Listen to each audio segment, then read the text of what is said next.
Hey guys, welcome back to another video. Here to do a first impressions on Google Stadia. As you guys know, I made a Stadia video a couple weeks ago, just telling my overall expectations and I guess opinions on what the service could have been. It was kind of like a preview of Google Stadia. Now that it's finally here, as you guys know, from my previous video, I did order the Founders Edition because I just had to have the latest and greatest, I guess, toy out there, and pretty cool. I mean, there's a million unboxing videos out there, but I did decide to get the Founders Edition. I thought the box is pretty cool. It's pretty minimalistic, and then we have the Founders, a special edition Founders controller, which is like a dark blue with the orange details in here, and I think there's also the Premier Edition, which comes with a white controller. But basically the contents are the controller and the Chromecast Ultra, which plugs into your TV in order to stream the games in 4K definition, which there's been a lot of rocky things in the unveil, unfortunately for Google, and I'm saying that because I'm really supporting, or trying to be supportive, in the sense that more competition is always better, and I think cloud gaming, it's a viable solution for the future. For people that don't have a whole lot of space, or people that live in a smaller apartments. Not everyone can have like a million games like some of us do here on YouTube, and I'm running into that issue right now. Real estate up here in my game loft area, I'm running out of room. I have thousands of games here surrounding me, so I thought Google Stadia is actually a pretty interesting service that I wanted to try it out. And I'm just going to give my first impressions. And the negatives are, I think, far outweigh the positives, unfortunately. And a lot of the negatives have to do with the way that Google treated the launch of the system. It's unfortunate, but I think they screwed up by calling, as they called it, November 19. They kind of hyped it up as the launch date for the service, while in reality it really wasn't. I think they should have explained and be more upfront as to how they were going to release the system to the early adopters, and they should have been upfront saying that this is a soft launch. They made it sound like this was the proper launch, and there was a lot of problems with the codes and getting the Founders Edition. Now, in my particular case, I ordered the Founders Edition at the end of August. So the release date, or the launch date for Stadia, was November 19. And I got my code 2 days after, on November 21st, I think. That's when I got my code to set up Stadia, and I did get my Founders Edition 2 days after that, so on the 23rd. So a total of 4 days that I had to wait in order to have the full experience, which in my opinion, that's really upsetting, because here we have, Google, they're the experts in, they have unlimited money basically. We all know that. So to me, it's baffling that they had a lot of problems releasing the codes in time. Like, the codes should have been released on November 19 to every single person that pre-ordered, but they had some problems, and they were trying to purposely roll them out in the order that the orders came in, which to me, it doesn't make any sense. Like, why would they do that? I mean, just release the code for everyone. And I guess some people were saying, oh, but they're trying to avoid stressing their cloud servers and whatnot. But to me, it's like, this is the soft launch. Only a handful of people, the founders, have access to the service now. So if you're worrying about stressing the servers, I cannot imagine when the service goes live in 2020 for everyone. Can you imagine, like, when everyone has access? I mean, their servers should be able to handle easily the load of the founders, the initial batch of people that pre-order, which from what I understand, the pre-order numbers were not great, under the expectations, maybe. Or underperformed from what I understand. So to me, rolling out this like slowly, it was a mistake to begin with. And then the second one was everyone should have had their controller and the Chromecast Ultra on the same date, November 19th. I mean, can you imagine when the PlayStation 5 releases and you order this thing and it doesn't arrive on the first day? That just doesn't happen. When the PS4 launched, in 2013, I think it was, I did my Amazon order online and it was there on launch date. Because that's how it's supposed to be. Or you walk, when the Wii U came out, I went to Walmart. I was in line and whatnot, but they had the hardware in there. For this, it was like some people had it, some people were delayed. Some people that ordered the very first minute it was announced, they got it last. So it was a train wreck, really. And the whole code system was really stupid. They should have done something related to your Gmail or the Google account in order to avoid using and sending code. So in that regard, it was a little bit disappointing. The other thing is that they worded the use of their performance a little bit poorly. Like they made it sound like 4K and 60 frames per second was a thing for all the games, and in the end it's not, because it's up to the developer. So a lot of the games that are available now in Stadia, in my opinion, they look great, because as you guys know, I'm not like a techie type of guy that needs to have everything in 4K. In fact, my TV is not 4K, so it's a little bit of a waste for me to get the Founders Edition and get the Pro subscription 3 months, because it comes with a 3-month Pro subscription, because my TV cannot even output 4K. So, I guess it's not a problem, because a lot of the games are not doing that, and a lot of people are upset. But to be fair, I think it's more of a developer thing, where they have to optimize their games in order for Stadia to send that signal in 4K. So a lot of people are upset at the technicalities and the actual delivery of the games via the streaming. And then there's also a lot of things that are missing from launch, like the achievements are not online. They're coming. And supposedly, whatever we're doing now, we're gonna earn the achievements all at once when they go live. But why not have it ready at launch? It's like those small things. For example, if you want to play on a laptop or a Chromebook or your desktop computer, you have to use a wired connection, and in order to install the controller, and then you cannot use the Stadia controller as intended wirelessly. With like your laptop and stuff, it has to be wired in. It only works in a wireless mode if you use it with the Chromecast Ultra that came with the system. So there's a lot of minor details that should have been addressed before launch. I don't think you can stream. Like, that was another selling point of Stadia. Being able to stream and broadcast using YouTube. As far as I'm concerned, I haven't figured out how to do that. I know there's a capture button here where you can take screenshot and record clips, but I don't think you can broadcast using YouTube as of now. So that's another feature that's missing, and another feature that they were gloating, for the service to have.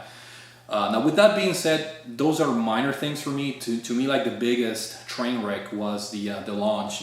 People getting their codes late. Some people got their Founders Edition on the 19th, but they didn't get their codes. So they had the hardware to play the Stadia, but not the code. The code that came a few days later. Thankfully, everything has been resolved. I think every Founders, they have their codes right now. So everyone is able to, enjoy their Stadia system. But again, it's not a full-fledged or fully featured. And I think Google, kind of screwed up. They should have been upfront and say, this is a soft launch. We're going to have the proper launch at X date on 2020, just to make sure they avoid all the criticism, because they're not looking good. Everyone is bashing. All the reviewers are disappointed and bashing the service. And they have a point. They really screwed up. And another criticism was the launch game lineup. It was a little bit weak. Only 10 games initially, and then That's another thing. Like they officially announced the Stadia Twitter account or whatever. They announced 10 games initially or something like that, and then like the day after, they're like, oh, by the way, we're adding another 12 games, so it's like a 22 games. So, but the damage was done already. Like a lot of articles came out saying, oh, they're only going to have 10 games out, and half of them are like the Tomb Raider games. So a lot of negative and criticism based on that early announcement. And then like 24 hours later, they're like, oh, by the way, we're adding more games. So why release only 10 or announce you're only going to have 10 games and then expand that to like more games later on? That's another criticism that I have. They were just not very clear.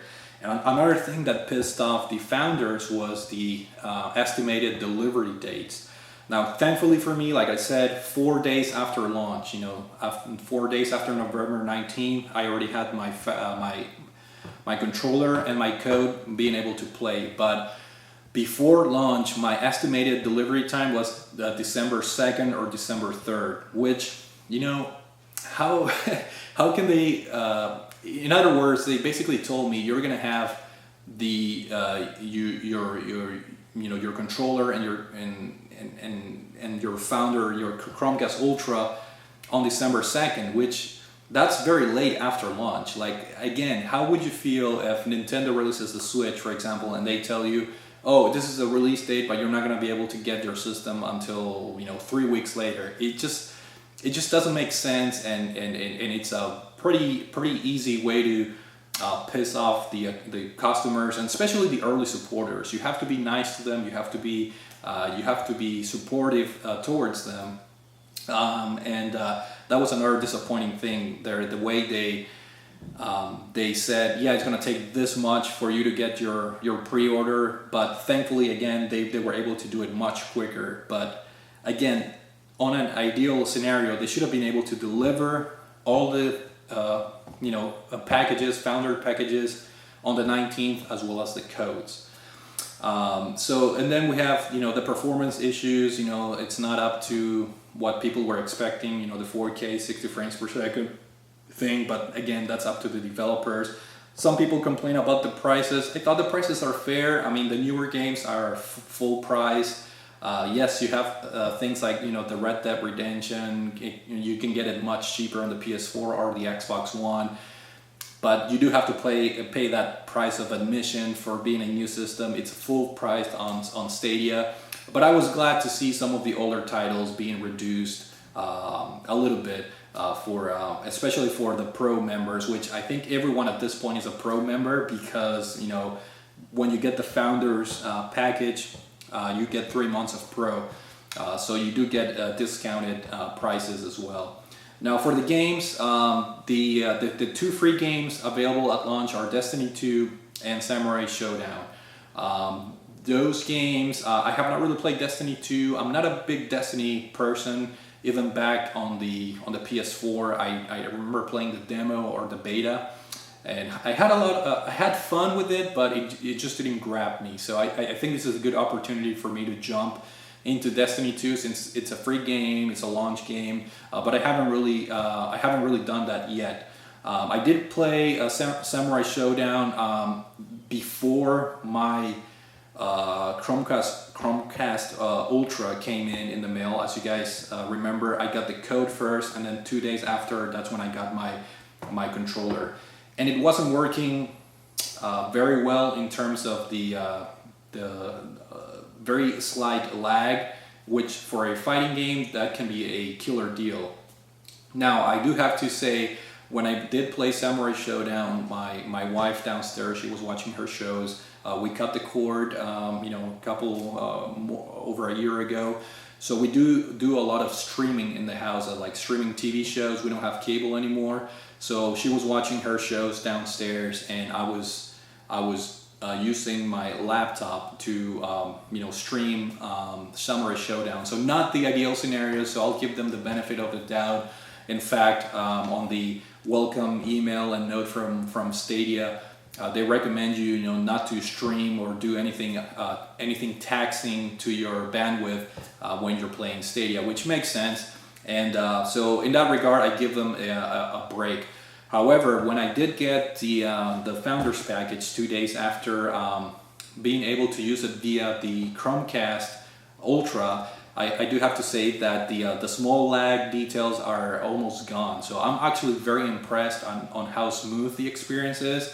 I don't have the best internet out here. I think I have Spectrum. I don't know, some of you guys may have this company. But I do have 100 megabytes per second download, and upload I think it's 10 megabytes per second. So it may sound like a decent package, but more often than not, obviously you're never hitting that 100% in that 10, not 100%, but that 100 megabytes per second speed and the 10 upload speed. You never almost hit those targets anyway. So but besides that, you know, the cool thing about the Chromecast Ultra that it comes with is that it does have a physical Ethernet port on the power adapter.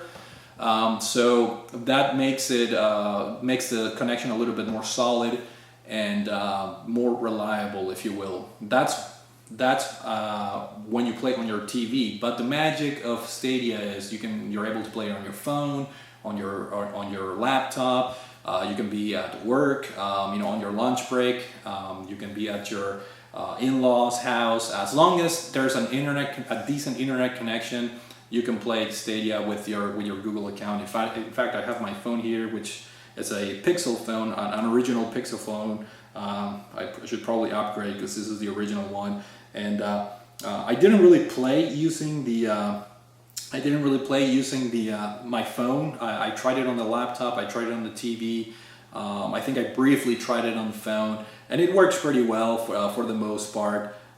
As you can see here, we have the store. That's where you can buy the games. As you guys can see here, I purchased Assassin's Creed Odyssey. That's one of the games that I decided to buy. And as you guys can see there's a play button, and all I have to do is hit the play button. And let's see. That's why I didn't try it yet, because the first Google Pixel is not supported yet. So see how it's given me the option of playing it on my TV, office TV, which is my gaming TV, and then we have the option to play it on the laptop. So I forgot about that detail. Yeah, I cannot play it on my phone. Only selected phones can play. I think it's the Pixel 3 and the Pixel 4 are the only phones supported at the moment. But you can play it via the browser. So if you have a Chrome browser, you can play it via your phone. But I haven't tried that, as I mentioned. But from what I understand, it works pretty well. That's like a clip I recorded earlier. I don't know if it's gonna play. I think it's loading. I think once the service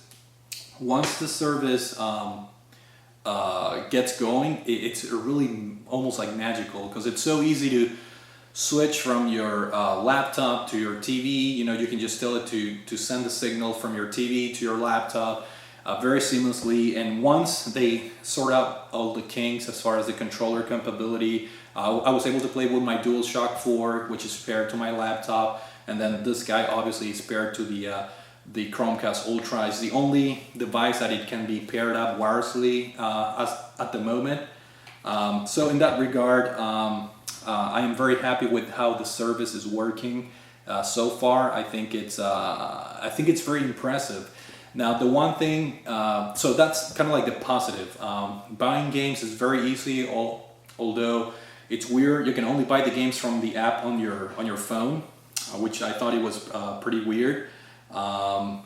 So you cannot buy them when you're in the Stadia webpage on your laptop or in the Chromecast. Very weird. I don't know why. But buying games is pretty easy. As you guys can see, Summer Showdown is included. I did buy Football Manager 2020 because I'm a huge fan of the dating all the way back to the championship, CM, the Championship Manager games. I have not played FM 2020 yet, but I'm looking forward to playing that because it's a mouse and keyboard type of game. So on my lunch break at work, I can probably put a few minutes here and there playing Football Manager, fantastic game, and then Destiny 2. But I like the interface. I like everything. It's very easy, very seamless. And again, they're gonna offer 1 or 2 games a month, kind of like PlayStation Plus, as part of your Pro subscription. And the only disappointing thing, and I did say that this in my previous Stadia preview video, is that I was hoping for Stadia to be like the Netflix of cloud gaming, where you can just pick any game you want to play. And recently, Microsoft announced their xCloud service now, and they announced Game Pass support for xCloud, meaning there's 50 plus games available from the get-go. So that to me, it's a huge advantage that Microsoft has over Stadia. That to me, it's almost like I don't want to call it like a death blow from off the bat, because I don't know. I'm sure Microsoft is going to do a pretty good job as far as their streaming service, but in that regard, I know Google is the king of cloud, not gaming, but just cloud things overall. They have the best infrastructure in the world, so. If there are some issues with Stadia, I mean, I'm sure Microsoft is going to have the same issues, but in a worse manner. But I do agree that xCloud, from my perspective, seems to be a more attractive service, because all you have to do is pay a monthly fee and you have access to Game Pass. And at the same time, you can buy games kind of like with Stadia. So I think xCloud is looking to be a more complete service, a more organized, a more seasoned and experienced, based on the already Xbox and Microsoft experience with gaming. So in that regard, I think the xCloud has the upper hand. But I'll keep an eye on Stadia. I'm already invested in it. The cool thing about this is there's not a whole lot to lose. I did buy some games that I want to play in it, but I think it's a nice option to have. I know a lot of people are worried about Google shutting down the services like a year from now. I don't think that's going to happen. They already announced that they're planning on buying or setting up studios in order to have exclusive games, which that's a positive, but at the same time a negative that I forgot to mention in my negative section at the beginning of the video. Simply because, in my opinion, they should have been already making exclusive games.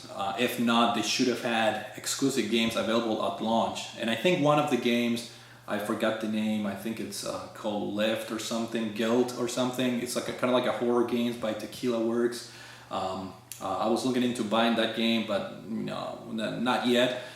But my point is that Stadia, Google Stadia announced that yes, they're going to have exclusive games, they're going to have exclusive studios, but it's going to take them years in order to come up with with exclusive games. They should have done this previously, like 2 years ago, when they started thinking about the service. Because as far as I'm concerned, they've been working on Stadia for a couple of years, up to like 5 years ago.